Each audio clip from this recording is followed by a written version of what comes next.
ದಿನಾಂಕ 17/8/2025 ರವಿವಾರ ಬೆಳಗ್ಗೆ 10:30ಕ್ಕೆ ಆರ್ಯ ವೈಶ್ಯ ಅಧಿಕಾರಿಗಳ ಹಾಗೂ ವೃತ್ತಿ ನಿರತರ ಸಂಘದಿಂದ ಪ್ರತಿಭಾ ಪುರಸ್ಕಾರ ಮತ್ತು ವಿದ್ಯಾರ್ಥಿ ವೇತನ ಸಮಾರಂಭ.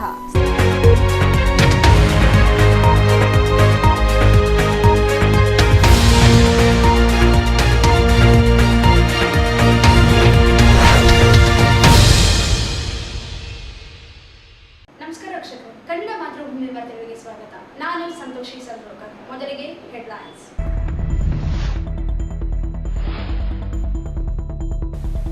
ಆಗಸ್ಟ್ 27ರಿಂದ ಗಣೇಶೋತ್ಸವ ಪ್ರಾರಂಭ. ನಿಯಮಗಳ ಪಾಲನೆ ಮಾಡುವ ಮೂಲಕ ಶಾಂತಿಯುತ ಆಚರಣೆಗೆ ಸಹಕರಿಸಿ.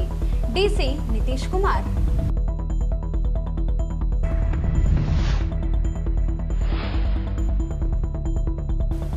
ಶ್ರೀಕೃಷ್ಣ ಜನ್ಮಾಷ್ಟಮಿ. ಯಾದವ ಸಮಾಜ ಶೈಕ್ಷಣಿಕವಾಗಿ ಅಭಿವೃದ್ಧಿ ಹೊಂದುವುದು ಅಗತ್ಯ. ಎ ವಸಂತಕುಮಾರ್.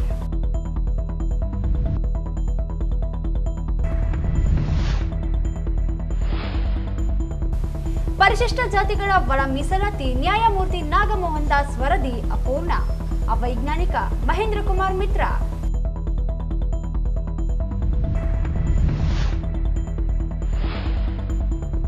ಆಗಸ್ಟ್ 17ರಂದು ಆವೋಪ ಸಂಘದಿಂದ ಪ್ರತಿಭಾ ಪುರಸ್ಕಾರ, ವಿದ್ಯಾರ್ಥಿ ವೇತನ ವಿತರಣೆ. ಆಲೂರು ವೆಂಕಟೇಶ್.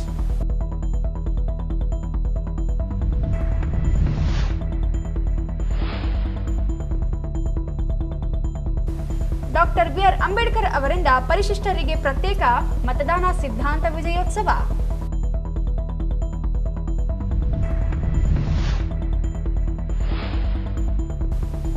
ಕುರುಬದೊಡ್ಡಿ ಶಾಲೆ ಭೋಜನಾಲಯ ನಿರ್ಮಾಣದ ಕುರಿತು ಎಸ್ಡಿಎಂಸಿ ಅಧ್ಯಕ್ಷ ವೀರೇಶ್ ರಿಂದ ಸುಳ್ಳು ಆರೋಪ. ಬಸವರಾಜ್. ವಾರ್ತೆಗಳ ವಿವರ. ಪ್ರತಿ ಬಾರಿಯಂತೆ ಈ ಬಾರಿಯೂ ಗಣೇಶೋತ್ಸವವನ್ನು ಶಾಂತಿ ಮತ್ತು ಸೌಹಾರ್ದತೆಯಿಂದ ಆಚರಣೆ ಮಾಡಲು ಎಲ್ಲ ಸಂಬಂಧಪಟ್ಟ ಇಲಾಖೆಯಿಂದ ಸೂಕ್ತ ಸಿದ್ಧತೆಗಳನ್ನು ಮಾಡಿಕೊಳ್ಳಲಾಗಿದ್ದು, ಇದಕ್ಕೆ ಸಾರ್ವಜನಿಕರು, ಗಣೇಶೋತ್ಸವ ಸಮಿತಿಗಳು ಮತ್ತು ಎಲ್ಲ ಧರ್ಮಗಳ ಮುಖಂಡರ ಸಹಕಾರ ಅಗತ್ಯವಾಗಿದೆ ಎಂದು ಜಿಲ್ಲಾಧಿಕಾರಿ ಕೆ ನಿತೀಶ್ ಹೇಳಿದರು. ಅವರಿಂದು ನಗರದ ಜಿಲ್ಲಾಡಳಿತ ಭವನದಲ್ಲಿ ಹಮ್ಮಿಕೊಂಡಿದ್ದ ಗಣೇಶೋತ್ಸವದ ಆಚರಣೆ ಕುರಿತು ಹಮ್ಮಿಕೊಂಡಿದ್ದ ಶಾಂತಿ ಸಭೆಯ ಅಧ್ಯಕ್ಷತೆ ವಹಿಸಿ ಮಾತನಾಡಿದರು. ಆಗಸ್ಟ್ 27ರಿಂದ ಗಣೇಶೋತ್ಸವ ಪ್ರಾರಂಭವಾಗಲಿದ್ದು, ಗಣೇಶ ಮೂರ್ತಿ ಪ್ರತಿಷ್ಠಾಪನೆ ಮತ್ತು ವಿಸರ್ಜನೆಗೆ ಸಂಬಂಧಿಸಿದಂತೆ ಎಲ್ಲ ಸಿದ್ಧತೆಗಳನ್ನು ಮತ್ತು ವ್ಯವಸ್ಥಿತವಾಗಿರುವಂತೆ ನೋಡಿಕೊಳ್ಳಲು ಪರವಾನಗಿಗೆ ಸಂಬಂಧಿಸಿದಂತೆ ನಗರದ ಸದರ್ ಬದರ್ ಪೊಲೀಸ್ ಠಾಣೆಯಲ್ಲಿ ಏಕಗವಾಕ್ಷಿ ವ್ಯವಸ್ಥೆ ಮಾಡಲಾಗಿದ್ದು, ಆಗಸ್ಟ್ 18ರಿಂದ ಈ ವ್ಯವಸ್ಥೆ ಆರಂಭವಾಗಲಿದೆ. ಗಣೇಶ್ ಪ್ರತಿಷ್ಠಾಪನಾ ಮಂಡಳಿಗಳು ಜಿಲ್ಲಾಡಳಿತದ ಇಲಾಖೆಯೊಂದಿಗೆ ಹಾಗೂ ಪೊಲೀಸ್ ಇಲಾಖೆಯೊಂದಿಗೆ ಸಹಕರಿಸಬೇಕು ಎಂದರು. ಅಗ್ನಿಶಾಮಕ ಇಲಾಖೆ, ಜೆಸ್ಕಾಂ ಇಲಾಖೆ ವೇದಿಕೆಗೆ ಸಂಬಂಧಿಸಿದಂತೆ ಲೋಕೋಪಯೋಗಿ ಇಲಾಖೆಯಿಂದ ಕ್ಲಿಯರೆನ್ಸ್ ಪಡೆದುಕೊಳ್ಳಬೇಕು. ಪ್ರತಿ ವರ್ಷದಂತೆ ಈ ಬಾರಿಯೂ ಕನಿಷ್ಠ ಸುರಕ್ಷತಾ ಕ್ರಮಗಳನ್ನು ಕಡ್ಡಾಯವಾಗಿ ಕೈಗೊಳ್ಳಲೇಬೇಕು ಎಂದರು. ಸಿಸ್ಟಮ್ಯಾಟಿಕ್ ಆಗಿ ನಮ್ಮ ಸಿಂಗಲ್ ವಿಂಡೋ ಸಿಸ್ಟಮ್ ನಾವು ಮಾಡಿದ್ವಿ ಸದರ್ ಬಜಾರ್ ಪೊಲೀಸ್ ಸ್ಟೇಷನ್ ಅಲ್ಲಿ. ಈ ವರ್ಷನೂ ನಾವು ಅದನ್ನ ಮುಂದುವರಿಸ್ತೀವಿ. ಯಾರಿಗೂ ಏನು ತೊಂದರೆ ಆಗ್ತಿರೋ ರೀತಿ ಒಂದೇ ಸಿಂಗಲ್ ಪಾಯಿಂಟ್ ಅಲ್ಲಿ ನಾವು ನಿಮಗೆ ಕ್ಲಿಯರೆನ್ಸ್ ಕೊಡ್ತೀವಿ. ಸೊ ಎರಡನೇದು ಏನೇನು ಸೋಮವಾರದಿಂದ, ಎರಡನೇದು ಕಡ್ಡಾಯವಾಗಿ ನಮ್ದೇನು ಎಲ್ಲೆಲ್ಲಿ ನಾವು ಇನ್ಸ್ಟಾಲ್ ಮಾಡ್ತಾ ಇದ್ದೀರಾ ಅಲ್ಲಿ ಯಾರು ಇದ್ದಾರೆ ಅವರು ಸೇಫ್ಟಿಗೋಸ್ಕರನೇ ನಾವು ಲಾಸ್ಟ್ ಟೈಮು ಅದನ್ನ ಇನ್ಸಿಸ್ಟ್ ಮಾಡಿದ್ವಿ. ಒಂದು ಏನಂದ್ರೆ ಫೈರ್ ಅವರು ಕ್ಲಿಯರೆನ್ಸ್ ಆಗ್ಬೇಕು, ಜೆಸ್ಕಾಂ ಇಂದ ಕ್ಲಿಯರೆನ್ಸ್ ಆಗ್ಬೇಕು, ಆಮೇಲೆ ಆ ಸ್ಟೇಜ್ ಬಗ್ಗೆ PWD ಕ್ಲಿಯರೆನ್ಸ್ ಆಗ್ಬೇಕಂತ ಈ ಸಲನೂ ನಾವು ತಂಡ ಮಾಡ್ತಾ ಇದ್ದೀವಿ. ಸೊ ಅಲ್ಲಿ ಏನು ಎಲ್ಲ ಸುರಕ್ಷತೆಗೆ ಏನು ಮಿನಿಮಮ್ ರಿಕ್ವೈರ್ಮೆಂಟ್ ಇದೆ, ಲಾಸ್ಟ್ ಟೈಮ್ ನಾವೇನ್ ಮಾಡಿದ್ದೀರಾ ಅದೇ ತರ ಈ ಸಲ ಮಾಡಬೇಕು ಅಂತ ನಮ್ಗೆಲ್ಲ ನಮ್ದು ಮನವಿ ಇದೆ. ಆಮೇಲೆ ಅದಕ್ಕಿಂತ ಮುಖ್ಯವಾಗಿ ಈಗ ಜೆಸ್ಕಾಂ ಅಧಿಕಾರಿಗಳಿಗೆ ನಾವೆಲ್ಲ ಹೇಳಿದ್ದೀವಿ, ರೌಂಡ್ ದಿ ಕ್ಲಾಕ್ ಅವ್ರ ಸಿಬ್ಬಂದಿ ಇರ್ತಾರೆ, ಆಲ್ಟರ್ನೇಟ್ ಜನರೇಟರ್ಸ್ ನಾವೆಲ್ಲ ವ್ಯವಸ್ಥೆ ಮಾಡ್ತೀವಿ, ಎಲ್ಲ ನಾವು ಮಾಡ್ತೀವಿ.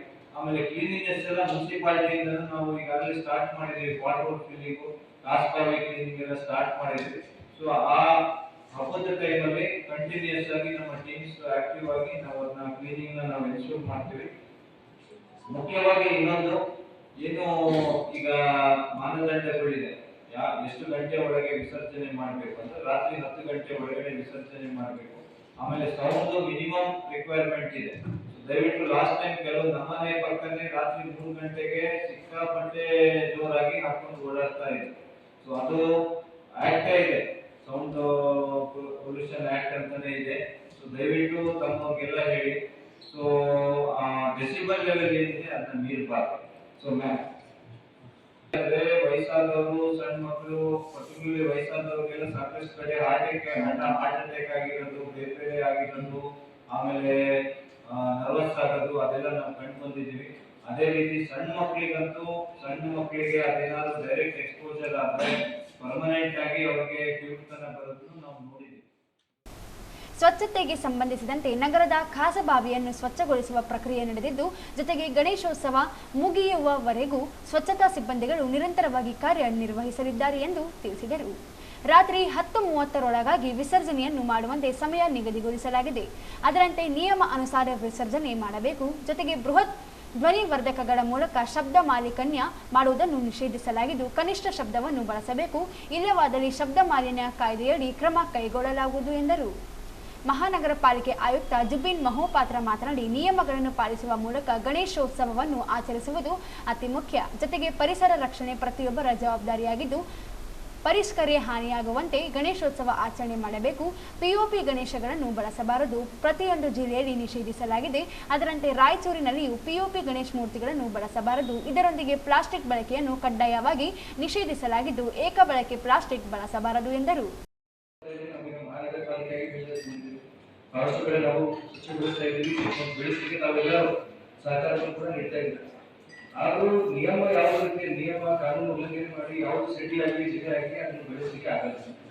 ಯಾಕಂದ್ರೆ ಈ ನಿಯಮ ಈ ಕಾನೂನೆಲ್ಲ ತಂದಿದೆ ಸರ್ಕಾರಿಯಾಗಿ ತಮ್ಮ ಇಂಡಸ್ಟ್ರಿ ನಮ್ಮ ಇಂಡಸ್ಟ್ರಿ ಕಾಪಾಡೋದಕ್ಕೆ. ಸೊ ನಂಬರ್ 1 ಈಗ ಪಿಒಪಿ ವಿಚಾರಕ್ಕೆ ತಾವೆಲ್ಲರೂ ಹೇಳಿದ ಜಿಲ್ಲಾಧಿಕಾರಿಗಳ ನಮಗೆ ತಂದಿದ್ದೀರಾ, ನಾವು ಡಿಸ್ಕಷನ್ ಮಾಡಿ ಮಾಡ್ಬೋದು ಅಂತ ನೋಡ್ತೀವಿ. ಆದರೂ ಈ ವಿಚಾರವನ್ನು ಸಾರ್ವಜನಿಕರಿಗೆ 2020 ಇದು ನಮ್ಮ ಲೋಕಲ್ ನಮಗೆ ಇರ್ತಕ್ಕಂಥ ಮಾಹಿತಿ ಪ್ರಕಾರ ಪ್ರತಿಯೊಂದು ಜಿಲ್ಲೆಯಲ್ಲಿ ಪ್ರತಿಯೊಂದು ಸ್ಟೇಟ್ನಲ್ಲಿ ಕಡ್ಡಾಯವಾಗಿ ಅನುಪಾಲನೆ ಮಾಡ್ತಾ ಇರುವಂಥದ್ದು ಈ ಸತಿ. ನಂಬರ್ 2 ಈಗ ಶುಚಿತ್ವವಾಗಿ ಮಾತಾಡಿದ್ದಾರೆ ಜಿಲ್ಲಾಧಿಕಾರಿ ಸಾಹೇಬ್ ತಾವು ಕೂಡ. ಸೊ ಒಂದು ವಿನಂತಿ ಅಂತ ಹೇಳಿದ್ರೆ, ಈಗ ಫೆಬ್ರವರಿ ಮಾರ್ಚ್ನ ಹಿಡಿದು ಇಲ್ಲಿವರೆಗೆ ಬೇರೆ ಬೇರೆ ಧರ್ಮಗಳು ಬಹಳ ಯಶಸ್ವಿಯಾಗಿ ಎಲ್ಲ ಆಚರಣೆಗಳನ್ನು ನಮ್ಮ ರಾಯಚೂರಲ್ಲಿ ನಾವು ನಡೆಸಿದ್ದೀವಿ. ನಾವೆಲ್ಲರೂ ನೋಡಿದ್ರೆ ನಮ್ಮ ಮಹಾನಗರ ಪಾಲಿಕೆ ಆಗಲಿ, ಬೇರೆ ಬೇರೆ ಇಲಾಖೆ ಆಗಲಿ, ಜಿಲ್ಲಾಡಳಿತ ಆಗಲಿ, ನಾವು ಎಲ್ಲರೂ ಸಹಕರಿಸಿದ್ವಿ. ನಮಗೆ ಅದಕ್ಕೆ ಎಲ್ಲ ನಿಯಮಗಳನ್ನು ಎನ್ಫೋರ್ಸ್ ಮಾಡಿದ್ದೀವಿ. ಸೊ ಅದೇ ರೀತಿ ಗಣೇಶ ಹಬ್ಬ ಒಂದು ದೊಡ್ಡ ಹಬ್ಬ, ಅದು ಕೂಡ ತಾವು ಎಲ್ಲರೂ ನಮಗೆ ಕೈಗೊಳಿಸಬೇಕು. ಈ ಒಂದು ಪ್ಲಾಸ್ಟಿಕ್ ವಿಚಾರಕ್ಕೆ ತಾವು ಎಲ್ಲರೂ ಖಚಿತ ಮಾಡಬೇಕು. ಸಿಂಗಲ್ ಯೂಸ್ ಪ್ಲಾಸ್ಟಿಕ್, ಎಸ್ಪೆಷಲಿ ನೀರಿನ pouch, single use plastic glass ಯಾವುದೇ ರೀತಿಯ ಪಂಡಾಲಗಳಲ್ಲಿ ಯೂಸ್ ಮಾಡೋದಕ್ಕೆ ಹೋಗ್ಬೇಕು. ಈಗ ಪ್ರತಿಯೊಂದು ಚಾನಲ್ ಪ್ರತಿಯೊಂದು ರಾಜಕಾರಣಿ ನಾವು ತೆಗೆದು ಈಗ ಹುಟ್ಟು ತೆಗಿತಾ ಇದ್ದೀವಿ, ಅದರೊಟ್ಟಿಗೆ 1000 ಗಟ್ಟಲೆ ಟನ್ ನಮಗೆ ಪ್ಲಾಸ್ಟಿಕ್ ಸಿಗ್ತಾ ಇದೆ. ಅದನ್ನ ನಿರ್ವಹಣೆ ಮಾಡೋದಕ್ಕೆ ಬಹಳ ಕಷ್ಟ ವಿಚಾರ. ತಾವೆಲ್ಲ ನೋಡ್ತಾ ಇದ್ರೆ ರಾಯಚೂರಲ್ಲಿ ಕ್ಯಾನ್ಸರ್ ಪೇಷಂಟ್ಸ್ ತುಂಬಾ ಇದ್ದಾರೆ. ಒಂದು 10-100% ಕ್ಯಾನ್ಸರ್ ತುಂಬಾ ಸ್ಟೇಟ್ ರಾಯಚೂರಲ್ಲಿ ಇದೆ ಈ ಕಾರಣ. ಸೊ ಅದಕ್ಕೆ ಕೂಡ ನಾವು ಯಾವುದೇ ರೀತಿಯ ರಿಯಾಯಿತಿ ಕೊಡಲ್ಲ. ದಯವಿಟ್ಟು ನಾವು ಸಿಂಗಲ್ ಯೂಸ್ ಪ್ಲಾಸ್ಟಿಕ್ ನ ಪೂರ್ತಿಯಾಗಿ ಬಂದ್ ಮಾಡಿ. ಅದರೊಟ್ಟಿಗೆ ಈಗ ನಮ್ಮ ಜಿಲ್ಲಾಧಿಕಾರಿ ಹೇಳಿದಂಗೆ ಈಗ GESCOM, fire department, police department, PWD ಮತ್ತು ಮಹಾನಗರ ಪಾಲಿಕೆ ಸೇರಿ ಸಿಂಗಲ್ ವಿಂಡೋ ಕಮಿಟಿ ಮಾಡ್ತಾ ಇದ್ದೀವಿ. ಅಲ್ಲಿ ಎಲ್ಲರೂ ಇರ್ತಾರೆ. ನಾವು ದಯವಿಟ್ಟು ಯಾವುದೇ ರೀತಿಯ ಪಂಡಾಲದಲ್ಲಿ ಚಟುವಟಿಕೆಗಳು ಮಾಡಿ ಹೋಗಬಾರ್ದು. ಅದು ಪಬ್ಲಿಕ್ ರಿಸ್ಕ್ ಕ್ರಿಯೇಟ್ ಆಗುತ್ತೆ.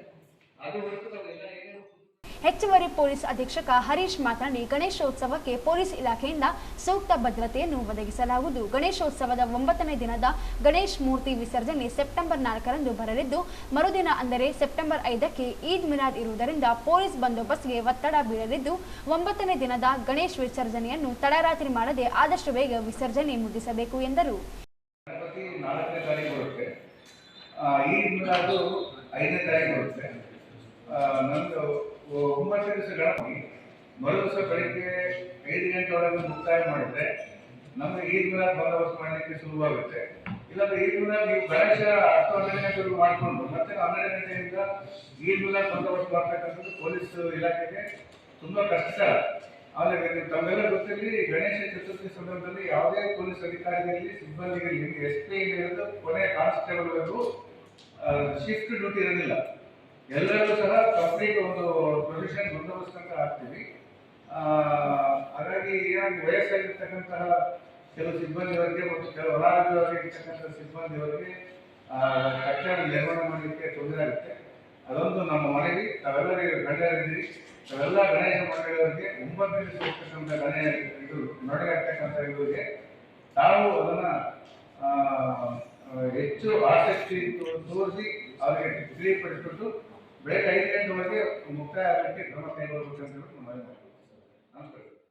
ಇದೇ ವೇಳೆ ಶ್ರೀನಿವಾಸ್ ಪತಂಗೆ ಮಾತನಾಡಿ ಹಬ್ಬದ ಆಚರಣೆ ಸುಗಮವಾಗಿ ನಡೆಯಲಿದ್ದು ಎಲ್ಲ ಗಣೇಶ ಪ್ರತಿಷ್ಠಾಪನಾ ಸಮಿತಿಗಳು ಇಲಾಖೆಗಳೊಂದಿಗೆ ಸಹಕರಿಸಲಿವೆ. ಆದರೆ ನಗರದ ಕಲ್ಯಾಣಿಯ ಸುತ್ತಮುತ್ತಲೂ ಮಹಾನಗರ ಪಾಲಿಕೆಯಿಂದ ಸ್ವಚ್ಛತೆಯ ಮಾಡುವುದಿಲ್ಲ. ಈ ಬಗ್ಗೆ ಪಾಲಿಕೆ ಹೆಚ್ಚಿನ ಗಮನ ಹರಿಸಬೇಕು ಎಂದು ಮನವಿ ಮಾಡಿದರು. ಪೂಜೆಗಳು ನಡೀತಾವ. ಆ ದಿವಸ ರೋಡ್ ಎಲ್ಲ ಕಂಪ್ಲೀಟ್ ಕ್ಲೀನ್ ಆಗಬೇಕು ಸರ್. ಲೈಟಿಂಗ್ ಎಲ್ಲ ಕರೆಕ್ಟ್ ಇರಬೇಕು ಸರ್. ಮತ್ತು ಒಂದೇ ದಿವಸ 1,000 ಗಣಪತಿ ಕಾಸರಗೋಡಿಗೆ ವಿಸರ್ಜನೆ ಆಗ್ತದೆ ಸರ್. ಒಂದೇ ದಿವಸನೇ 27 ತಾರೀಕಿಗೆ 1,000 ಗಣಪತಿ, ಸಣ್ಣ ಗಣಪತಿ ಮನೆಯವರೆಲ್ಲರೂ ವಿಸರ್ಜನೆ ಮಾಡ್ತಾರೆ. ಅದು ಸಾಫಿಲ್ಲ ಸರ್. ಕಾಸರಗೋಡಿ ಸಾಫಿಲ್ಲ. ಅಲ್ಲಿ ಹೋಗೋ ರೋಡಿಗೂ ಬರೋಬರಿಲ್ಲ ಸರ್. ಮತ್ತು ಅಲ್ಲಿ ಅದು ಗುಜರಿ ಅಂಗಡಿಗಳೆಲ್ಲ ಕಂಪ್ಲೀಟು ರಸ್ತೆ ಬ್ಲಾಕ್ ಮಾಡಿರಿ ಸರ್. ಹೋಗೋಕೆ ದಾರಿ ಇಲ್ಲ ಸರ್. ಅಂಬಾಬಾಯಿ ಗುಡಿ ಬಳಿ ಮನೆ ನಾವು ದೊಡ್ಡ ಸಾಹೇಬರು ಬಂದು ಬೋದ್ರ ಸಾಹೇಬರು ಹೋಗಿ ಅಲ್ಲಿ ನಾವು ಇದು ನೋಡಿ ಸರ್ ಅಲ್ಲಿ ಮಾಡಿಸ್ತಂತ ಹೇಳಿದ್ರು.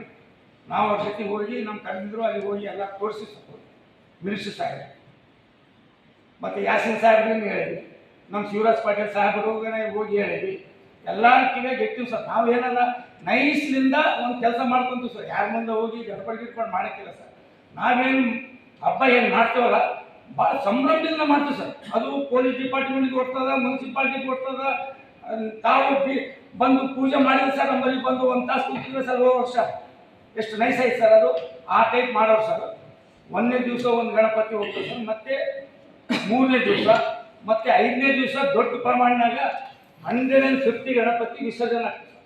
5ನೇ ದಿವಸ 5th ದಿವಸ ರವೀಂದ್ರ ಜಲಧಾರ್ ಮಾತನಾಡಿ ಗಣೇಶೋತ್ಸವಕ್ಕೆ 1.5 ತಿಂಗಳಿಂದ ನಿಯಮಗಳನ್ನು ತಿಳಿಸಲಾಗಿದೆ. ಕೆಲವು ಕಡೆಗಳಲ್ಲಿ ಮಹಾನಗರ ಪಾಲಿಕೆಯಿಂದ ಗಣೇಶ್ ಮೂರ್ತಿಗಳನ್ನು ಸೀಜ್ ಮಾಡಲಾಗಿದೆ. ಏಕಾಏಕಿ ಪಿಒಪಿ ಗಣೇಶ್ ಮೂರ್ತಿಗಳನ್ನು ಸೀಜ್ ಮಾಡಲಾಗಿದ್ದು ಈ ಕ್ರಮವನ್ನು 6 ತಿಂಗಳ ಮುಂಚೆಯೇ ಕೈಗೊಳ್ಳಬೇಕಿತ್ತು ಎಂದರು. ನಮ್ಮ ಅನಿಸಿಕೆ ಏನಂದ್ರೆ ಆಲ್ರೆಡಿ 1.5 ತಿಂಗಳಿಂದಲೇ ಆರ್ಡರ್ಸ್ ಕೊಟ್ಬಿಟ್ಟಿದ್ದಾರೆ. ಹಲವಾರು ವರ್ಷಗಳಿಂದ ಮಾಡ್ಕೊಂಡು ಬಂದಂಥ ಒಂದು ಐತಿಹಾಸಿಕವಾದಂಥ ಒಂದು ಗಣೇಶ ವಿಸರ್ಜನೆ ಮಾಡೋದಾಗಲಿ, ಕೂರಿಸೋದಾಗಲಿ ಎಲ್ಲ ರೀತಿಯ ಹೋಗ್ತಾರೆ. ಆ ಜೊತೆ ಎಲ್ಲ ನೋಡ್ಕೊಂಡು ಬರ್ತಾ ಇದ್ದೀವಿ ಸರ್. ಕೇಂದ್ರ ವಿಧಾನ ಸಮಿತಿಯವರು ಎಲ್ಲ ಸಹಕಾರದಿಂದ ಎಲ್ಲ ಮಾಡ್ತಾ ಇದ್ದೀವಿ. ಬಟ್ ಈ ತಾನೇ ಮಂಡ್ಯ ತಾನೇ ಮಹಾನಗರ ಪಾಲಿಕೆಯಿಂದ ಕೆಲವು ಕಡೆ ಇನ್ನು ಲಾಟ್ ಅಂದರೆ ಬ್ಯಾರಿಕೇಡ್ ಕಟ್ಟಿದ್ದಾರೆ. ನಮ್ಮ ಅಜಯ್ ಪಾಲಿಕೆಯವರು ಇದ್ದಾರೆ, ಟೀಮ್ ಹೋಗಿ ಎಲ್ಲ ಕಡೆ ಇದ್ದಾರೆ. ಅಲ್ಲಿ ಯಾವ ಮಟ್ಟಿಗೆ ಸಮಂಜಸ ಅಂತ ನಮ್ಗೆ ಅರ್ಥ ಆಗ್ತದೆ. ಯಾಕಂದರೆ ಒಂದು ವೇಳೆ ತಾವು ಮಾಡಬೇಕಾಗಿದ್ದರೆ ಒಂದು 6 ತಿಂಗಳ ಮುಂಚೆ ಇದನ್ನ ಪ್ರಿಕಾಷನರಿ ತಗೊಂಡು ಯಾವುದೇ ಮಾಡ್ಬೋದಾಗಿತ್ತು. ಇದು ಪ್ರತಿ ಸಲ ನೋಡ್ತಾ ಇದ್ದೀವಿ ಸರ್, ಹೇಳ್ತಾ ಇದ್ದೀವಿ, ಬರ್ತಾ ಇದೆ. ಹಾಗೆ ಈ ರೀತಿ ಒಂದು ಸಡನ್ ಈ ಒಂದು 15-20 ತಿಂಗಳಿಲ್ಲ ಭಾಳಷ್ಟು ದೊಡ್ಡ ಗಣಪತಿ ಕೊಟ್ಟಿದ್ದಾರೆ ಸರ್. ಲಕ್ಷಾಂತರ ಕೊಟ್ಟಿದ್ದಾರೆ. ಅದಕ್ಕೆ ಇದನ್ನು ಯಾವ ರೀತಿ ಇದು ಮಾಡ್ತಾರೆ ಹೋಗೋದು ಸರ್. ಆಮೇಲೆ ರೋಡ್ ಸಮರ್ಪಣೆ ನಾವು ಮೊದಲ ಮಧ್ಯಕಾಲಿಗಳಿಗೆ ನಕಲಿ ಮಾಡ್ತಾರೆ. ನಕಲಿ ಮಾಡಿದ್ರೆ ಒಂದು ರೀತಿಯಲ್ಲಿ ಆಗ್ತದೆ.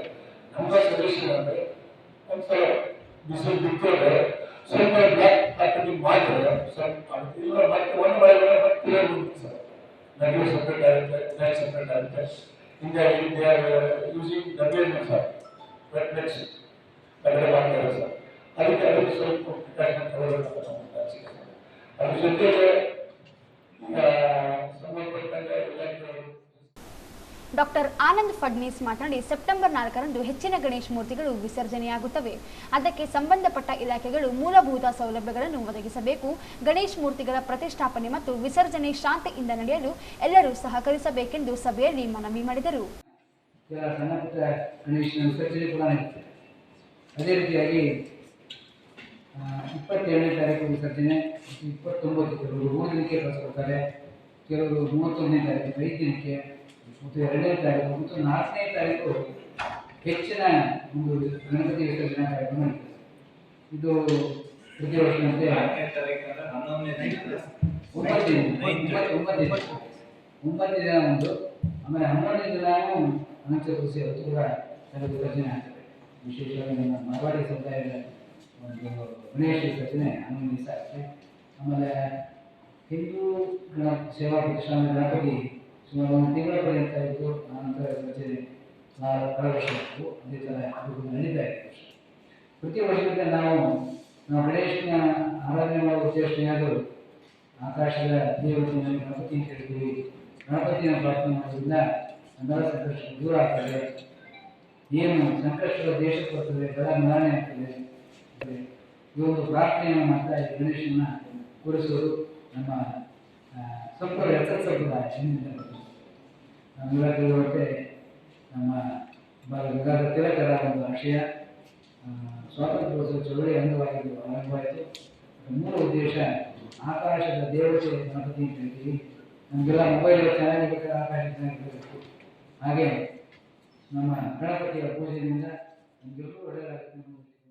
ಈ ಸಂದರ್ಭದಲ್ಲಿ 2ನೇ ಹೆಚ್ಚುವರಿ ಪೊಲೀಸ್ ಅಧೀಕ್ಷಕ ಕುಮಾರಸ್ವಾಮಿ ಸೇರಿದಂತೆ ಪೊಲೀಸ್ ಇಲಾಖೆ ಅಧಿಕಾರಿಗಳು, ಸಿಬ್ಬಂದಿ, ವಿವಿಧ ಸಮಾಜದ ಮುಖಂಡರು, ಗಜಾನನ ಮಂಡಳಿಗಳ ಪದಾಧಿಕಾರಿಗಳು ಉಪಸ್ಥಿತರಿದ್ದರು.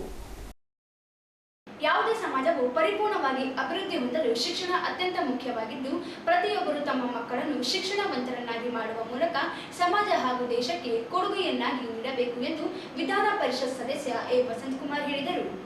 ಅವರಿಂದು ನಗರದ ಯಾದವ್ ಸಂಘದ ಸಭಾಂಗಣದಲ್ಲಿ ಜಿಲ್ಲಾಡಳಿತ, ಜಿಲ್ಲಾ ಪಂಚಾಯತ್, ಮಹಾನಗರ ಪಾಲಿಕೆ ಹಾಗೂ ಕನ್ನಡ ಮತ್ತು ಸಂಸ್ಕೃತಿ ಇಲಾಖೆಯಿಂದ ಹಮ್ಮಿಕೊಂಡಿದ್ದ ಶ್ರೀಕೃಷ್ಣ ಜಯಂತಿಯನ್ನು ಉದ್ಘಾಟಿಸಿ ಮಾತನಾಡಿದರು.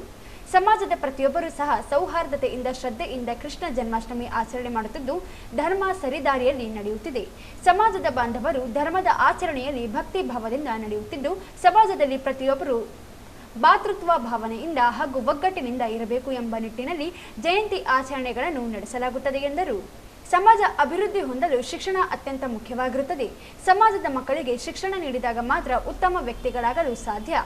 ಜೊತೆಗೆ ಉತ್ತಮ ಶಿಕ್ಷಣ ಪಡೆದ ಮಕ್ಕಳು ಸಮಾಜಕ್ಕೆ ತಮ್ಮದೇ ಆದ ಕೊಡುಗೆಯನ್ನು ನೀಡಲು ಸಾಧ್ಯ. ಸಮಾಜದ ಶಿಕ್ಷಣದಿಂದ ವಂಚಿತವಾದ ಮಕ್ಕಳು ಬೆಳೆಯಲು ಸಾಧ್ಯವಿಲ್ಲ. ಮಕ್ಕಳನ್ನು ಬುದ್ಧಿವಂತರಾಗಿಸಿ ಸಮಾಜಕ್ಕೆ, ದೇಶಕ್ಕೆ ಕೊಡುಗೆಯನ್ನಾಗಿ ನೀಡಬೇಕು.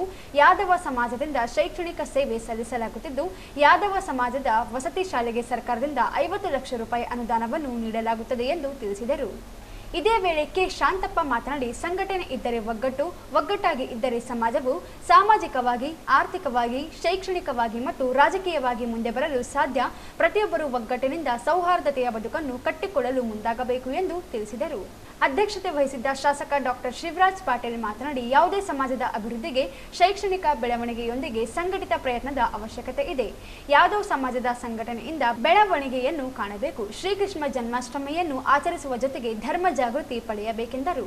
ಈ ಸಂದರ್ಭದಲ್ಲಿ ಸಂಸದ ಜಿ ಕುಮಾರ್ ನಾಯಕ್, ಕಾಂಗ್ರೆಸ್ ಮುಖಂಡ ಮೊಹಮ್ಮದ್ ಶಾಲಂ, ಪಾಲಿಕೆ ಸದಸ್ಯ ಜಯಣ್ಣ, ಇ ಶಶಿರಾಜ್, ದರೂರು ಬಸವರಾಜ್, ಯಾದವ್ ಸಮಾಜದ ಅಧ್ಯಕ್ಷ ಹನುಮಂತಪ್ಪ ಯಾದವ್, ಮಾರಪ್ಪ, ಆರ್ಡಿಎ ಮಾಜಿ ಅಧ್ಯಕ್ಷ ತಿಮ್ಮಪ್ಪ ನಾಡಗೌಡ, ಜಯಂತರಾವ್ ಪತಂಗೆ, ದರೂರು ಬಸವರಾಜ್, ನರಸಿಂಹಲು ಮಾಡಗಿರಿ, ದಾನಪ್ಪ ಯಾದವ್, ಜಿ ರಮೇಶ್ ಯಾದವ್, ವೆಂಕಟೇಶ್, ಮುರಳಿ ಯಾದವ್, ಪರಶುರಾಮ್, ರಾಜಶೇಖರ್ ನಾಯಕ್ ಸೇರಿದಂತೆ ಅನೇಕರು ಇದ್ದರು. ಈ ಸಂದರ್ಭದಲ್ಲಿ ಸಂಸದ ಜಿ ಕುಮಾರ್ ನಾಯಕ್, ಕಾಂಗ್ರೆಸ್ ಮುಖಂಡ ಮೊಹಮ್ಮದ್ ಶಾಲಂ, ಪಾಲಿಕೆ ಸದಸ್ಯ ಜಯಣ್ಣ, ಇ ಶಶಿರಾಜ್, ದರೂರು ಬಸವರಾಜ್, ಯಾದವ್ ಸಮಾಜದ ಅಧ್ಯಕ್ಷ ಹನುಮಂತಪ್ಪ ಯಾದವ್, ಮಾರಪ್ಪ, ಆರ್ಡಿಎ ಮಾಜಿ ಅಧ್ಯಕ್ಷ ತಿಮ್ಮಪ್ಪ ನಾಡಗೌಡ, ಜಯಂತರಾವ್ ಪತಂಗೆ, ದರೂರು ಬಸವರಾಜ್, ನರಸಿಂಹಲು ಮಾಡಗಿರಿ, ದಾನಪ್ಪ ಯಾದವ್, ಜಿ ರಮೇಶ್ ಯಾದವ್, ವೆಂಕಟೇಶ್, ಮುರಳಿ ಯಾದವ್, ಪರಶುರಾಮ್, ರಾಜಶೇಖರ್ ನಾಯಕ್ ಸೇರಿದಂತೆ ಅನೇಕರು ಇದ್ದರು. ಪರಿಶಿಷ್ಟ ಜಾತಿಗಳ ಒಳ ಮೀಸಲು ವರ್ಗೀಕರಣಕ್ಕೆ ನೇಮಿಸಲಾಗಿದ್ದ ನ್ಯಾಯಮೂರ್ತಿ ನಾಗಮೋಹನ್ ದಾಸ್ ಆಯೋಗ ವರದಿ ಅವೈಜ್ಞಾನಿಕ, ಅಪೂರ್ಣವಾಗಿದೆ ಎಂದು ಡಾಕ್ಟರ್ ಬಿಆರ್ ಅಂಬೇಡ್ಕರ್ ಪರಿಶಿಷ್ಟ ಜಾತಿಗಳ ಒಕ್ಕೂಟದ ರಾಜ್ಯಾಧ್ಯಕ್ಷ ಮಹೇಂದ್ರ ಕುಮಾರ್ ಮಿತ್ರ ಹೇಳಿದರು. ಅವರಿಂದು ಮಾಧ್ಯಮಗೋಷ್ಠಿ ಉದ್ದೇಶಿಸಿ ಮಾತನಾಡಿ, ಸುಪ್ರೀಂ ಕೋರ್ಟ್ನ ಸೂಚನೆ ಮೇರೆಗೆ ಹೊಸ ದತ್ತಾಂಶ ನೀಡಲು ರಚಿಸಲಾಗಿದ್ದ ನ್ಯಾಯಮೂರ್ತಿ ನಾಗಮೋಹನ್ ದಾಸ್ ವರದಿಯಲ್ಲಿ ಜನಸಂಖ್ಯೆಗೆ ಮಾಹಿತಿ ಬಿಟ್ಟರೆ ಕೆನೆಪದರ ಕುರಿತು ಯಾವುದೇ ಮಾಹಿತಿ ಸಂಗ್ರಹವಿಲ್ಲ. ಕೆನೆಪದರ ಕುರಿತು ಜಾತಿವಾರು ಮಾಹಿತಿ ಇಲ್ಲದೆ ಆಯೋಗ ವರದಿ ಅಪೂರ್ಣವಾಗಿದೆ. ರಾಷ್ಟ್ರೀಯ ಪರಿಶಿಷ್ಟ ಜಾತಿಗಳ ಆಯೋಗದ ಸಲಹೆ ಪಡೆಯದೆ ವರದಿ ನೀಡಲಾಗಿದೆ. ಪರಿಶಿಷ್ಟ ಜಾತಿಗಳ ಶೈಕ್ಷಣಿಕ, ಸರ್ಕಾರಿ ಸೇವೆಗಳ ಸೇರಿ ವಿವಿಧ ಉಪಜಾತಿಗಳ ಪ್ರಾತಿನಿಧ್ಯದ ಕುರಿತು ಮಾಹಿತಿ ಒದಗಿಸಬೇಕಿತ್ತು. ಸರ್ವೋಚ್ಚ ನ್ಯಾಯಾಲಯದ ಮಹೇಂದ್ರ ಕುಮಾರ್ ಮತ್ತು ಇತರರ ವಿರುದ್ಧ ಯೂನಿಯನ್ ಆಫ್ ಇಂಡಿಯಾ ರಿಟ್ ಅರ್ಜಿ ಹಿಂದುಳಿದ ವರ್ಗಗಳ ಲಂಬಾಣಿ, ಭೋವಿ, ಕೊರಚ, ಕೊರಮ ಜಾತಿಗಳನ್ನು ಎಸ್ಸಿ ಪಟ್ಟಿಯಿಂದ ಕೈ ಬಿಡಲು ಆದೇಶ ಬಾಕಿ ಇದೆ. ಅಲ್ಲದೆ ಸಂವಿಧಾನದ 341 ಪ್ರಕಾರ ಯಾವ ಪರಿಶಿಷ್ಟ ಜಾತಿಯವರು ಅಸ್ಪೃಶ್ಯತೆ, ಸಾಮಾಜಿಕ ಕಳಂಕಕ್ಕೆ ತುತ್ತಾಗಿದ್ದಾರೆ ಮತ್ತು ಹಿಂದೂ ಧರ್ಮವನ್ನು ಪಾಲನೆ ಮಾಡುತ್ತಾರೋ ಅವರಿಗೆ ಪರಿಶಿಷ್ಟ ಜಾತಿ ಮೀಸಲಾತಿ ದೊರಕಬೇಕು. ಕ್ರೈಸ್ತ ಮತ್ತು ಬೌದ್ಧ ಧರ್ಮ ಪಾಲನೆ ಮಾಡುವವರಿಗೆ ಮೀಸಲಾತಿ ದೊರಕಬಾರದು. ಆದರೆ ಆಯೋಗ ವರದಿಯಲ್ಲಿ ಅನ್ಯ ಧರ್ಮ ಪಾಲನೆ ಮಾಡಿದವರನ್ನು ಪ್ರತ್ಯೇಕವಾಗಿ ವಿಂಗಡಿಸಿಲ್ಲ. ಆಯೋಗದ ವರದಿಯಲ್ಲಿ ಪುಟ ಸಂಖ್ಯೆ 106 122ರಲ್ಲಿ, ಕ್ರಮ ಸಂಖ್ಯೆ 102ರಲ್ಲಿ, 1960ರಲ್ಲಿ ಪರಿಶಿಷ್ಟ ಜಾತಿ ಪಟ್ಟಿಯಲ್ಲಿ ಇರದೇ ಇರುವ ಕುಟುಂಬಗಳು ಸೇರಿಕೆಯಾಗಿವೆ. ಸೊ ಇವ್ರು 4 ಮಂದಿನ ನೋಡಿದ್ರೆ ಇವರು ಸ್ಪಷ್ಟವಾಗಿ ನಾವು ಶೆಡ್ಯೂಲ್ ಕ್ಯಾಸ್ಟ್ ಗೊತ್ತಾಗ್ತದೆ. ಸೊ ಇದು ಸಮಸ್ಯೆ ಆಗ್ತದೆ ಅಂತಲೇ ನಾನು ಕಳೆದ ವರ್ಷ ಹೇಳಿದೆ. ನಾನು ನಾಗಮೋಹನ್ ಆಯೋಗಕ್ಕೆ ತಲಾ ಒಂದು ಸಮುದಾಯದ ಪರಿಶಿಷ್ಟ ಜಾತಿಯ ಪ್ರತಿನಿಧಿಯನ್ನು ನೇಮಕ ಮಾಡಿರಿ, ಅವ್ರಿಗಾದ್ರೆ ಗೊತ್ತಿರ್ತದೆ ಯಾವ ಭಾಗದಾಗ ಯಾವ ಜಾತಿಗ ಯಾವ ಹೆಸರಿನಿಂದ ಕೂಗ್ತಾರೆ, ಯಾವುದು ಸಮಾನಾರ್ಥಕ ಜಾತಿಯಿಂದ ಆಗ್ತದೆ ಅಂತ ಹೇಳಿದ್ದಾರೆ. ಸೊ ಆ ಸಂದರ್ಭದಲ್ಲಿ ರಾಜ್ಯ ಸರ್ಕಾರಕ್ಕೆ ನಾವು ಮತ್ತೆ ಜಿಲ್ಲಾಧಿಕಾರಿಗಳ ಮುಖಾಂತರ ಮನವಿ ಸಲ್ಲಿಸಿದ್ರು ಕೂಡ ಅವರು ಅದನ್ನ ಪರಿಗಣಿಸಲಿಲ್ಲ. ಸೊ ಇವತ್ತು ಅದು ಸಮಸ್ಯೆ ಎದುರಾಗಿದೆ. ಅವತ್ತು ಪರಿಗಣಿಸಿದ್ರೆ ಇವತ್ತು ಇದು ಸಮಸ್ಯೆ ಆಗ್ತಿದ್ದಿಲ್ಲ, ಮತ್ತೆ ಒಳ ಮೀಸಲಾತಿ ವರ್ಗೀಕರಣ ಜಾರಿ ಮಾಡಲಿಕ್ಕೆ ವಿಳಂಬನೂ ಆಗ್ತಿದ್ದಿಲ್ಲ. ಸೊ ಈ ನಿಟ್ಟಿನಲ್ಲಿ ಏನಿದೆ ಅಂತಂದ್ರೆ ನಾಗಮೋಹನ್ ದಾಸ್ ಅವರು ಏನು ವರದಿ ಕೊಟ್ಟಿದ್ದಾರಲ್ಲ, ಅವರು ನನ್ನ ಪ್ರಕಾರ ಅಂತಂದ್ರೆ ಇದನ್ನ ಅಧ್ಯಯನ ಮಾಡಿಲ್ಲ. ಪರಿಶಿಷ್ಟ ಜಾತಿಯವರ ಬಗ್ಗೆ ಅಧ್ಯಯನ ಮಾಡಿದ್ರೆ ಇದು ಏನು ಶಿಫಾರಸು ಮಾಡಿದಾರಲ್ಲ ಈ ತರ ಶಿಫಾರಸು ಮಾಡ್ತಿದ್ದಿಲ್ಲ. ಏನು ಈ ಅನ್ನೋದು. ಸೊ ನಾನು ಎ.ಜೆ. ಸದಾಶಿವ ರಿಪೋರ್ಟ್ ಸಬ್ಮಿಟ್ ಮಾಡಿದಾಗ ಅವರು ಶಿಫಾರಸು ವರ್ಗೀಕರಣ ಕುರಿತು ಏನಂತಂದ್ರೆ ಎಡ ಬಲ ಪರಿಶಿಷ್ಟ ಜಾತಿ ಅಲ್ಲದ ಅಥವಾ ಸವರ್ಣೀಯರ ಒಂದು ಗುಂಪಿತ್ತು, ಇನ್ನೊಂದು ಇತರೆ ಪರಿಶಿಷ್ಟ ಜಾತಿಗಳು ಇತ್ತು. 4 ಗುಂಪು ಮಾಡಿದ್ರು. ಆ ಗುಂಪು ಕರೆಕ್ಟ್ ಇದೆ. ಈ ದತ್ತಾಂಶ ಏನು ನಾಗಮೋಹನ್ ದಾಸ್ ಅವರು ಪಡೆದಿದ್ದಾರಲ್ಲ ಇದರಲ್ಲಿ ಕೆಲವು ತಾರತಮ್ಯ ಇದೆ. ಆದ್ರೆ ಓಕೆ, ಆ ನಾಗಮೋಹನ್ ದಾಸ್ ಎ.ಜೆ. ಸದಾಶಿವ ಅವರು ಗುಂಪು ಮಾಡಿದ್ದಕ್ಕೆ ಈ ದತ್ತಾಂಶ ಸೇರಿಸಿದ್ರೆ ಈ ವರದಿಗ ವರ್ಗೀಕರಣಕ್ಕೆ ಸಮಸ್ಯೆ ಬಗೆಹರಿಸಲು ಸೂಕ್ತ ಫಾರ್ಮುಲಾ ಆಗ್ತಾ ಇದೆ. ಸೊ ಇಲ್ಲಿ ಏನಾಗಿದೆ ಅಂತಂದ್ರೆ ನಾಗಮೋಹನ್ ದಾಸ್ ಅವರು ಏನು ಈ ಗ್ರೂಪ್ನಲ್ಲಿ ಆದಿ ದ್ರಾವಿಡ ಆದಿ ಕರ್ನಾಟಕ ಕೊಟ್ಟಿದ್ದಾರಲ್ಲ ಅವ್ರನ್ನ ಆಯೋಗ ನೇಮಕ ಮಾಡಿದ್ದೇ ಈ ಸಮಸ್ಯೆ ಬಗೆಹರಿಸಕ. ಕ್ಲಿಯರ್ ಕಟ್ ಆಗಿ ರೆಸೊಲ್ಯೂಷನ್ ಇದೆ, ಗೌರ್ಮೆಂಟ್ ಆಫ್ ಕರ್ನಾಟಕದು ಸರ್ಕ್ಯುಲರ್ ಇದೆ, ಸೀರಿಯಲ್ ನಂಬರ್ 5 ನಲ್ಲಿ 3 ಡಿಸೆಂಬರ್ 2024 ಏನು ಕೊಟ್ಟಿದ್ದಾರಲ್ಲ, ಆದಿ ಕರ್ನಾಟಕ ಆದಿ ದ್ರಾವಿಡ ಮತ್ತು ಆದಿ ಆಂಧ್ರ ಎಂಬ ಜಾತಿಗಳ ಕರ್ನಾಟಕ ಪರಿಶಿಷ್ಟ ಜಾತಿ ಪಟ್ಟಿಯಲ್ಲಿದ್ದು 2011ರ ಜನಗಣತಿಯಲ್ಲಿ ಜಾತಿಗಳ ಜನಸಂಖ್ಯೆ ವಿವರ ಇರುತ್ತದೆ. ಆದರೆ ಅದರ ಜಾತಿಗಳಲ್ಲಿನ ಉಪಜಾತಿಗಳ ಸಂಖ್ಯೆ ಕುರಿತು ವಿವರ ಇರುವುದಿಲ್ಲ. ಅದರ ಬಗ್ಗೆ ಸ್ಪಷ್ಟೀಕರಣ ಕೊಡ್ರ ಅಂತ ಹೇಳಿದ್ರು. ಅಲ್ಲದೆ ಆಯೋಗ ಆದಿ ಕರ್ನಾಟಕ ಆದಿ ದ್ರಾವಿಡ ಸಮಸ್ಯೆ ಪರಿಹರಿಸಿಲ್ಲ. ಪರಿಶಿಷ್ಟ ಜಾತಿಯಲ್ಲಿರುವ 101 ಜಾತಿಗಳಿಗೆ ನ್ಯಾಯ ಕೊಡಲು ಆಯೋಗ ಪ್ರಯತ್ನಿಸಿಲ್ಲ. ಸರ್ಕಾರ ಪ್ರಭಾವ ಬಳಕೆಯಾಗಿದೆ. ಒಕ್ಕಲಿಗ ಸಮಾಜ ಸೇರಿದಂತೆ ನಾಗಮೋಹನ್ ದಾಸ್ ಸೇರಿ ಇತರರು ಬೇರೆ ಜಾತಿಯವರಿದ್ದು ಅವರಿಗೆ ಪರಿಶಿಷ್ಟ ಜಾತಿಗಳ ಸಮಸ್ಯೆ ಅಧ್ಯಯನವಿಲ್ಲದೆ ನೀಡಿದಂತಾಗಿದೆ. ಸರ್ಕಾರ ಎಚ್ಚರಿಕೆ ನಿರ್ಧಾರ ಕೈಗೊಳ್ಳಬೇಕು ಎಂದರು. ಇಲ್ಲದೆ ಹೋದಲ್ಲಿ ಸುಪ್ರೀಂ ಕೋರ್ಟ್ ಮೊರೆ ಹೋಗುವುದಾಗಿ ಹೇಳಿದರು. ಈ ಸಂದರ್ಭದಲ್ಲಿ ನರಸಿಂಹಲು ಪೋತಗಲ್, ಭಾಸ್ಕರ್ ರಾಜ್, ವೈ ಈರಪ್ಪ ಇದ್ದರು. ಈಗ ಜಾಹೀರಾತು. ದಿನಾಂಕ 17/8/2025 ರವಿವಾರ ಬೆಳಗ್ಗೆ 10:30ಕ್ಕೆ ಆರ್ಯ ವೈಶ್ಯ ಅಧಿಕಾರಿಗಳ ಹಾಗೂ ವೃತ್ತಿ ನಿರತರ ಸಂಘದಿಂದ ಪ್ರತಿಭಾ ಪುರಸ್ಕಾರ ಮತ್ತು ವಿದ್ಯಾರ್ಥಿ ವೇತನ ಸಮಾರಂಭ. ಸ್ಥಳ ಪಂಡಿತ ಸಿದ್ದರಾಮ ಜಂಬರದಿನ್ನಿ ರಂಗಮಂದಿರ, ರಾಯಚೂರು. ಆಗಮಿಸುವ ಗಣ್ಯರಿಗೆ, ವಿದ್ಯಾರ್ಥಿಗಳಿಗೆ ಮತ್ತು ಪೋಷಕರಿಗೆ ಹಾರ್ದಿಕ ಸ್ವಾಗತ. ಸ್ವಾಗತ ಕೋರುವವರು ಆರ್ಯ ವೈಶ್ಯ ಅಧಿಕಾರಿಗಳ ಹಾಗೂ ವೃತ್ತಿ ನಿರತರ ಸಂಘ. ದಿನಾಂಕ 17/8/2025 ರವಿವಾರ ಬೆಳಗ್ಗೆ 10:30ಕ್ಕೆ ಆರ್ಯ ವೈಶ್ಯ ಅಧಿಕಾರಿಗಳ ಹಾಗೂ ವೃತ್ತಿ ನಿರತರ ಸಂಘದಿಂದ ಪ್ರತಿಭಾ ಪುರಸ್ಕಾರ ಮತ್ತು ವಿದ್ಯಾರ್ಥಿ ವೇತನ ಸಮಾರಂಭ. ಸ್ಥಳ ಪಂಡಿತ ಸಿದ್ದರಾಮ ಜಂಬರದಿನ್ನಿ ರಂಗಮಂದಿರ, ರಾಯಚೂರು. ಆಗಮಿಸುವ ಗಣ್ಯರಿಗೆ, ವಿದ್ಯಾರ್ಥಿಗಳಿಗೆ ಮತ್ತು ಪೋಷಕರಿಗೆ ಹಾರ್ದಿಕ ಸ್ವಾಗತ. ಸ್ವಾಗತ ಕೋರುವವರು ಆರ್ಯ ವೈಶ್ಯ ಅಧಿಕಾರಿಗಳ ಹಾಗೂ ವೃತ್ತಿ ನಿರತರ ಸಂಘ. ಆರ್ಯ ವೈಶ್ಯ ಅಧಿಕಾರಿಗಳ ಹಾಗೂ ವೃತ್ತಿ ನಿರತರ ಸಂಘದಿಂದ ಆಗಸ್ಟ್ 17ರಂದು ನಗರದ ಪಂಡಿತ ಸಿದ್ದರಾಮ ಜಂಬರದಿನ್ನಿ ರಂಗಮಂದಿರದಲ್ಲಿ ಬೆಳಗ್ಗೆ 10:30ಕ್ಕೆ ಆರ್ಯ ವೈಶ್ಯ ಸಮಾಜದ ವಿದ್ಯಾರ್ಥಿಗಳಿಗೆ ಪ್ರತಿಭಾ ಪುರಸ್ಕಾರ, ವಿದ್ಯಾರ್ಥಿ ವೇತನ ವಿತರಣಾ ಸಮಾರಂಭ ಆಯೋಜಿಸಲಾಗಿದೆ ಎಂದು ಸಂಘದ ಅಧ್ಯಕ್ಷ ವೆಂಕಟೇಶ್ ಆಲೂರ್ ಹೇಳಿದರು. ಅವರಿಂದು ಮಾಧ್ಯಮಗೋಷ್ಠಿ ಉದ್ದೇಶಿಸಿ ಮಾತನಾಡಿ, ಕಾರ್ಯಕ್ರಮವನ್ನು ಸಣ್ಣ ನೀರಾವರಿ ಸಚಿವ ಎನ್.ಎಸ್. ಬೋಸರಾಜ್ ಉದ್ಘಾಟಿಸಲಿದ್ದಾರೆ. ಮುಖ್ಯ ಅತಿಥಿಗಳಾಗಿ ನಗರ ಶಾಸಕ ಡಾಕ್ಟರ್ ಶಿವರಾಜ್ ಪಾಟೀಲ್, ಕರ್ನಾಟಕ ಆರೋಪಗಳ ಒಕ್ಕೂಟದ ಅಧ್ಯಕ್ಷ ಎಸ್.ಎಲ್. ಕೋರಾ ಆಗಮಿಸಲಿದ್ದಾರೆ.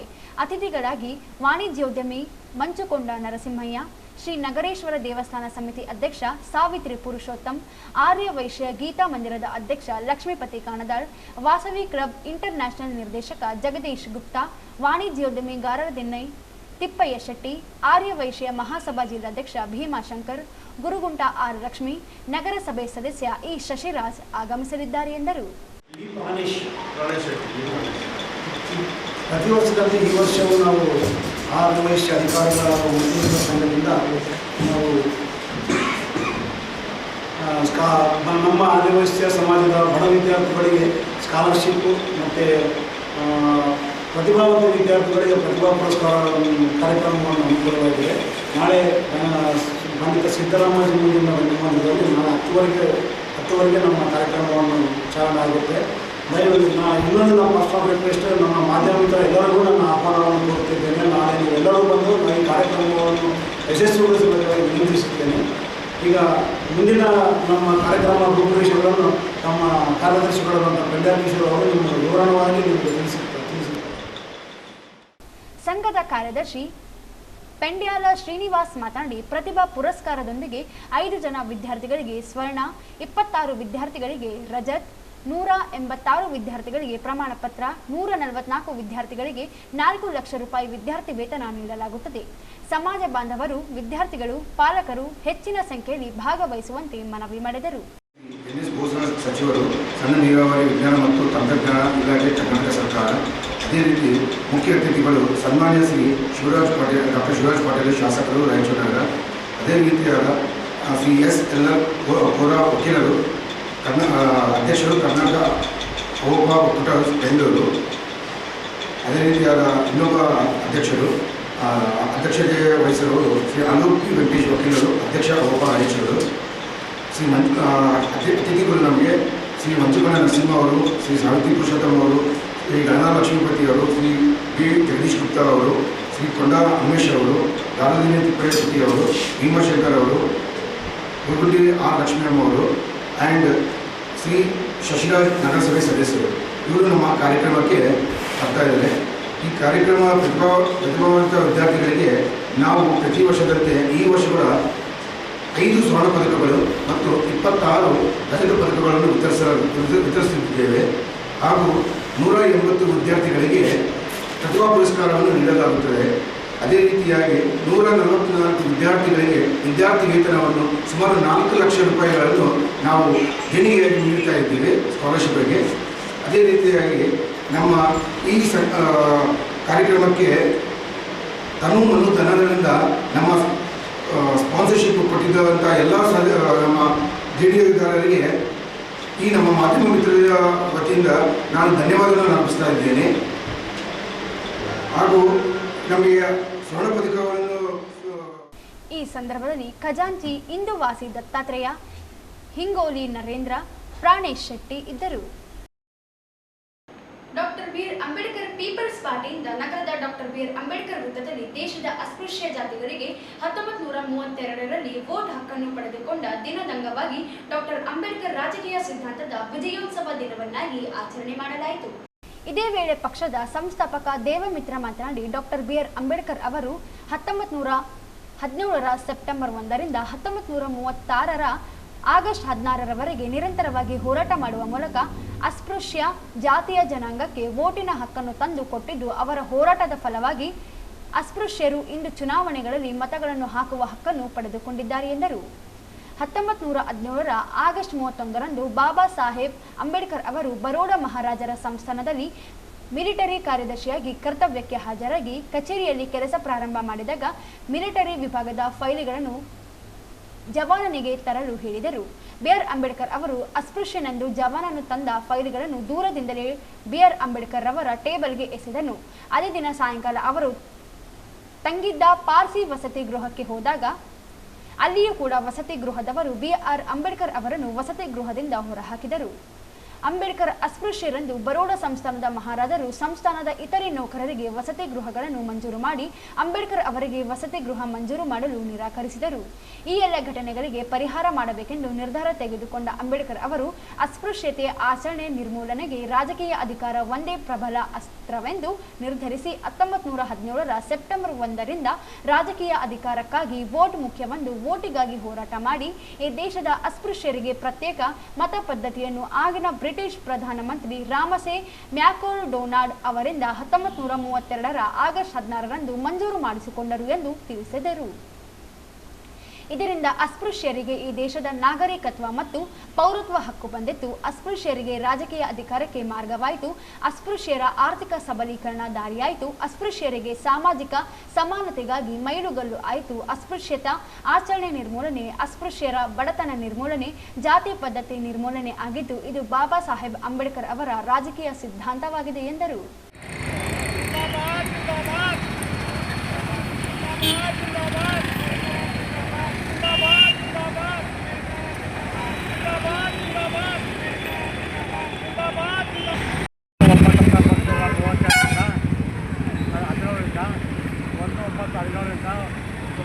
ಹೋರಾಟ ಮಾಡಿ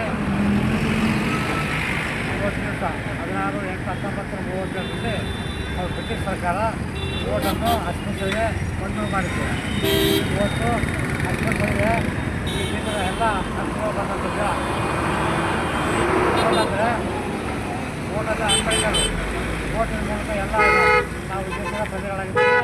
ಅದಕ್ಕೆ ನಾವು ಇವತ್ತಿನ ದಿವಸ ವಿಜಯೋತ್ಸವ ಓಟು ಪಡೆಯುವಂಥ ಬಾಬಾ ಸಾಹೇಬ್ ಅಂಬೇಡ್ಕರ್ ಅವರು ವಿಜಯೋತ್ಸವ ಮಾಡ್ತಾ ಇದ್ದೀವಿ. ನಿಮ್ಮ ಹೆಸರು sir? Devamitra doctor Ambedkar holder. ಈ ಸಂದರ್ಭದಲ್ಲಿ ಪಕ್ಷದ ಪ್ರಮುಖರಾದ ಮಹಾಂತೇಶ್ ಕುಮಾರ್ ಮಿತ್ರ, ಸ್ವಾಮಿದಾಸ್ ಜಗಲಿ, ಮದನ ಕುಮಾರ್ ಮಿತ್ರ, ಆರ್ ಜೇಮ್ಸ್, ರಾಜ್ಕುಮಾರ್ ಕುರುಡಿ ಸೇರಿದಂತೆ ಅನೇಕರು ಇದ್ದರು. ತಾಲೂಕಿನ ಕುರುಬದೊಡ್ಡಿ ಎಸ್ಡಿಎಂಸಿ ಅಧ್ಯಕ್ಷ ವೀರೇಶ್ ಇವರು ಪೂರ್ಣ ಮಾಹಿತಿ ಇಲ್ಲದೆ ಸರ್ಕಾರಿ ಹಿರಿಯ ಪ್ರಾಥಮಿಕ ಶಾಲೆಯ ಭೋಜನಾಲಯದಲ್ಲಿ ಹಣ ದುರ್ಬಳಕೆಯಾಗಿದೆ ಎಂದು ಸುಳ್ಳು ಆರೋಪ ಮಾಡಿದ್ದು ಅವರ ವಿರುದ್ಧ ಮಾನನಷ್ಟ ಮೊಕದ್ದಮೆ ದಾಖಲಿಸುವುದಾಗಿ ಬಿಜೆಪಿ ಯುವ ಮುಖಂಡ ಬಸವರಾಜ್ ಕುರುಬದೊಡ್ಡಿ ಹೇಳಿದರು. ಅವರಿಂದು ಮಾಧ್ಯಮಗೋಷ್ಠಿ ಉದ್ದೇಶಿಸಿ ಮಾತನಾಡಿ, ಎಸ್ಡಿಎಂಸಿ ಅಧ್ಯಕ್ಷರಾಗಿರುವ ವೀರೇಶ್ ಇವರಿಗೆ ಕಾಮಗಾರಿ ನಿರ್ವಹಿಸಿದವರ್ಯಾರು ಎಂಬ ಮಾಹಿತಿ ಇಲ್ಲದೆ ರಾಜಕೀಯ ಉದ್ದೇಶದಿಂದ ಸುಳ್ಳು ಆರೋಪ ಮಾಡಿ ಮಾನಸಿಕವಾಗಿ ತೊಂದರೆ ಕೊಟ್ಟಿದ್ದಾರೆ. ನಾನು ಗುತ್ತಿಗೆದಾರನಲ್ಲ, ಕಾಮಗಾರಿಯು ನಿರ್ವಹಿಸಿಲ್ಲ, ಭೋಜನಾಲಯ ನಿರ್ಮಾಣಕ್ಕೂ ಅರ್ಧವಾಗಿ ನಿಂತಿರುವುದಕ್ಕೂ ನನಗೂ ಸಂಬಂಧವೇ ಇಲ್ಲ. ಸುಳ್ಳು ಆರೋಪ ಮಾಡಿ ಗೌರವಕ್ಕೆ ಧಕ್ಕೆ ತರುವುದನ್ನು ನಿಲ್ಲಿಸಬೇಕು, ಬಹಿರಂಗ ಕ್ಷಮೆ ಯಾಚಿಸಬೇಕು, ಇಲ್ಲದೆ ಹೋದರೆ ಮಾನನಷ್ಟ ಮೊಕದ್ದಮೆ ದಾಖಲಿಸುವುದಾಗಿ ಎಚ್ಚರಿಸಿದರು. ಎಸ್ಡಿಎಂಸಿ ಅಧ್ಯಕ್ಷರು, ಪ್ರೆಸೆಂಟ್ ಎಸ್ಡಿಎಂಸಿ ಅಧ್ಯಕ್ಷರು ವೀರೇಶ್ ತಂದೆ ಕರಿಯಪ್ಪ ಎನ್ನುವ ವ್ಯಕ್ತಿ ನನ್ನ ಮೇಲೆ ಆರೋಪಗಳನ್ನು ಮಾಡಿದರು. ಏನಪ್ಪ ಅಂದ್ರೆ ಭೋಜನಾಲಯ ಕಳಿಸೋದ್ರಲ್ಲಿ 14ರಿಂದ 15 ಲಕ್ಷ ಲೂಟಿ ಮಾಡಿದ್ದಾರೆ ಅಂತ. ಅವರಿಗೆ ಇಂದು ನಾನು ನನ್ನ ವ್ಯಕ್ತಿಗತಕ್ಕೆ ಬೇಕಂತ ಆ ವ್ಯಕ್ತಿಯ ವಿರುದ್ಧ, ಎಸ್ಡಿಎಂಸಿ ಅಧ್ಯಕ್ಷರ ವಿರುದ್ಧ ನಾನು ಮಾನನಷ್ಟ ಮೊಕದ್ದಮೆ ಹೂಡಲು ನಾನು ಇವತ್ತು ನಿಮ್ಮ ಕೃಷಿ ಮಾಧ್ಯಮದ ಮುಖಾಂತರ ನಾನು ಅವರು ಹೇಳಲು ಬಯಸ್ತೀನಿ. ಕಳೆದ ಈ ಒಂದು 14-15 ಲಕ್ಷ ರೂಪಾಯಿಗಳು ವೀರೇಶ್ ಅವರು ಪ್ರೆಸ್ ಮೀಟ್ ಮಾಡಿ ಪ್ರೆಸ್ ಮೀಟ್ ಅಲ್ಲಿ ಮಾತ್ರ ಹೇಳಿದ್ದಾರೆ, ನಮಗೆ ಇದು ಕನ್ನಡ ಮತ್ತು ಕನ್ನಡ ನ್ಯೂಸ್ ಲೈನ್, ದುಡಿಮೆ ನ್ಯೂಸ್ ಲೈನ್ ಮತ್ತು K2 ಕನ್ನಡ ನ್ಯೂಸ್ ಚಾನೆಲ್ ನಲ್ಲಿ ಆರೋಪಣೆ ಬಿಡುಗಡೆ ಮಾಡಿದ್ರು. ಅದು ನನ್ನ ಇದೆ. ಬಟ್ ಅವರಲ್ಲಿ ಏನಪ್ಪಾ ಅಂತಂದ್ರೆ ಬಸವರಾಜ್ ಉಪಾಧ್ಯಕ್ಷರು ಅವರು 14ರಿಂದ 15 ಲಕ್ಷ ರೂಪಾಯಿಯನ್ನು ಮತ್ತು ಏನಂತ ಹೇಳಿದ್ರಂದ್ರೆ ನಕಲಿ ಬಿಲ್ಲುಗಳನ್ನು ಸೃಷ್ಟಿಸಿ 14ರಿಂದ 15 ಲಕ್ಷ ರೂಪಾಯಿಗಳನ್ನು ಲೂಟಿ ಹೊಂದಿದ್ದಾರೆ. ಇವರು ಹೇಳಿರ್ತಕ್ಕಂಥ ಒಂದು ಆರೋಪ ಇದೆಯಲ್ಲ, ಇದು ಸುಳ್ಳು ಆರೋಪ. ಯಾಕಂತಂದ್ರೆ ಇದು ಸತ್ಯಕ್ಕೆ ದೂರವಾದಂತಹ ಆರೋಪವಾಗಿದೆ. ಯಾಕಂದ್ರೆ ನಾನು ಒಬ್ಬ ಗ್ರಾಮ ಪಂಚಾಯತ್ ಉಪಾಧ್ಯಕ್ಷನೂ ಅಲ್ಲ, ನಾನೊಬ್ಬ ಗುತ್ತಿಗೆದಾರನೂ ಅಲ್ಲ, ನಾನು ಗ್ರಾಮದ ಬಿಜೆಪಿ ಮುಖಂಡರು. ಅದನ್ನು ಬಂದು ನನ್ನ ವೈಯಕ್ತಿಕ ಉದ್ದೇಶದಿಂದ ದ್ವೇಷದಿಂದ ನನ್ನ ಮೇಲೆ ಈ ರೀತಿ ಆರೋಪ ಮಾಡುವುದು ಅವರು ನನ್ನ ಮಾನಸಿಕವಾಗಿ ನೊಂದಿದ್ದೇನೆ. ನಾನು ಮಾನಸಿಕವಾಗಿ ನೊಂದಿದ್ದಲ್ಲದೆ ನನಗೆ ಸಮಾಜ. ಈ ಸಂದರ್ಭದಲ್ಲಿ ಭೀಮಯ್ಯ, ಸ್ವಾಮಿ, ಹನುಮಂತು, ರಾಘವೇಂದ್ರ, ರಾಜಪ್ಪ ಇದ್ದರು. ಕೊನೆಯಲ್ಲಿ ಮತ್ತೊಮ್ಮೆ ಹೆಡ್ಲೈನ್ಸ್.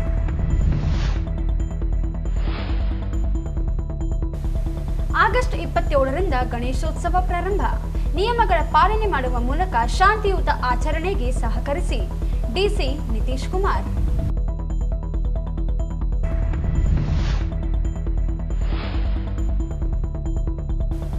ಶ್ರೀಕೃಷ್ಣ ಜನ್ಮಾಷ್ಟಮಿ. ಯಾದವ ಸಮಾಜ ಶೈಕ್ಷಣಿಕವಾಗಿ ಅಭಿವೃದ್ಧಿ ಹೊಂದುವುದು ಅಗತ್ಯ, ಎ ವಸಂತಕುಮಾರ್.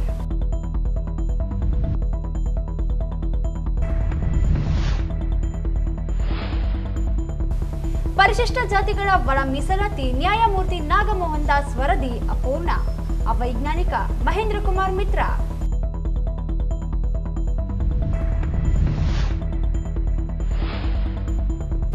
ಆಗಸ್ಟ್ 17ರಂದು ಆವೋಪ ಸಂಘದಿಂದ ಪ್ರತಿಭಾ ಪುರಸ್ಕಾರ, ವಿದ್ಯಾರ್ಥಿ ವೇತನ ವಿತರಣೆ.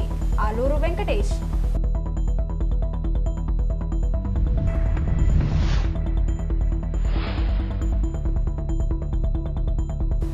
Doctor B R. ಅಂಬೇಡ್ಕರ್ ಅವರಿಂದ ಪರಿಶಿಷ್ಟರಿಗೆ ಪ್ರತ್ಯೇಕ ಮತದಾನ ಸಿದ್ಧಾಂತ ವಿಜಯೋತ್ಸವ.